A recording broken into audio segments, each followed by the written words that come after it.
来，我先接。3、2，开始。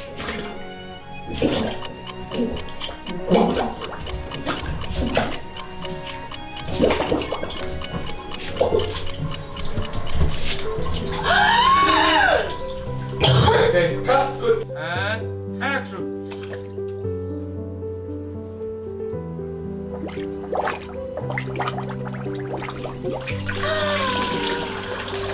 准备一站下来，然后在里面吹跑吹多一点，嘴巴打开。OK， 看我们这一个下去之后可以嘴巴打开吗？好，来，画一个啊。好来。好看。来，我们眼睛也能打开吗？眼睛下去之后。眼睛这么看。对。等会儿哥，待会儿站这儿了啊。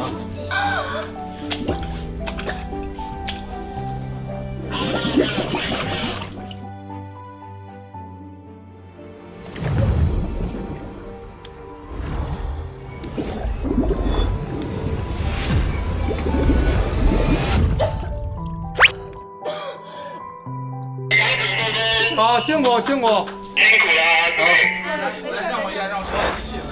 关注花花酱，花絮看到爽。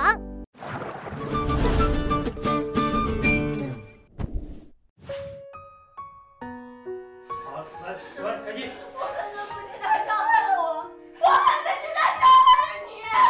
我想爆发一次，对，我都快死了，要憋死了。那个赫顿，我们再来一个。我想让你每天快快乐乐的，我不想让你再受任何痛苦了。我不想听你这些，他现在是真的对我们好。我不是恨他对我不好，我恨的是他伤害了你。妈，妈。好，可以了，不对。不对，好，非常好。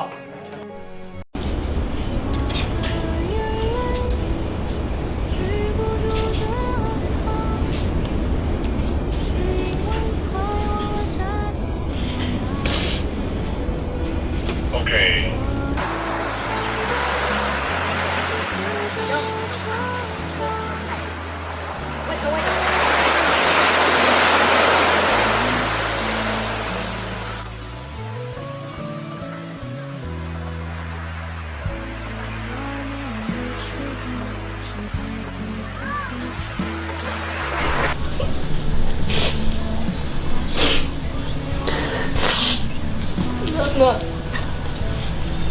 妈妈，你看着我。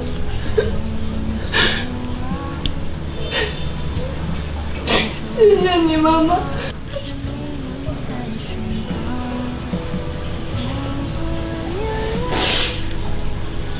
你把刚才的话能再跟我说一遍吗？我说，你永远都是我妈妈，我永远都不会离开你，妈。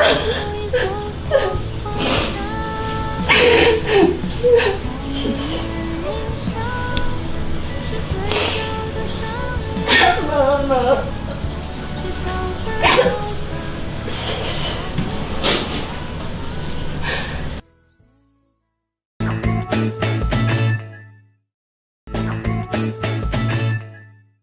聚会不无聊，开心到冒泡，酷的聚会的朋友们，大家好，我是钱开义，也是井柏然。你是怎样理解钱开义这个角色的？他就像是一个小太阳，是一个非常有温度的一个阳光大男孩，可以给别人带来快乐。我觉得这是非常重要的，所以就在饰演这个角色的时候，也比较逗逼。觉得钱开义算是一个醋精吗？一个30岁爱撒娇、爱吃醋的这么一个大男孩，其实我也挺会撒娇的。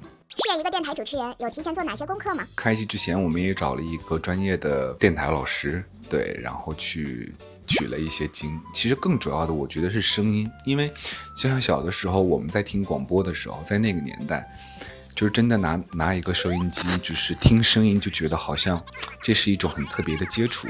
能够走进别人，所以我觉得声音的这一种表达跟温度可能对这个角色来讲是比较重要的。老师因为他可能也对我进行了一些了解吧，就觉得其实我的声音还是很不错的，对，至少就是他觉得他很喜欢，然后就希望我可以找到我自己声音最舒服的一个 key， 或者是一个调性。开拍前，杨紫有隔空喊话让你带零食进组，最后有带吗？其实我是有备，但是我没带。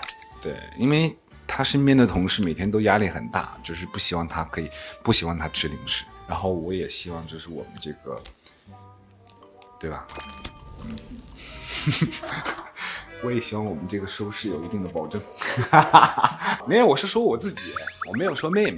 还记得多年前跟杨紫合作的第一部剧吗？现在想起来，印象最深的是什么？就有点不堪回首，也不想回忆。因为那会儿就是首先年纪小，然后也对于演戏、对于角色的理解也没有那么的深刻和透彻，所以就是那会儿就比较青涩，对。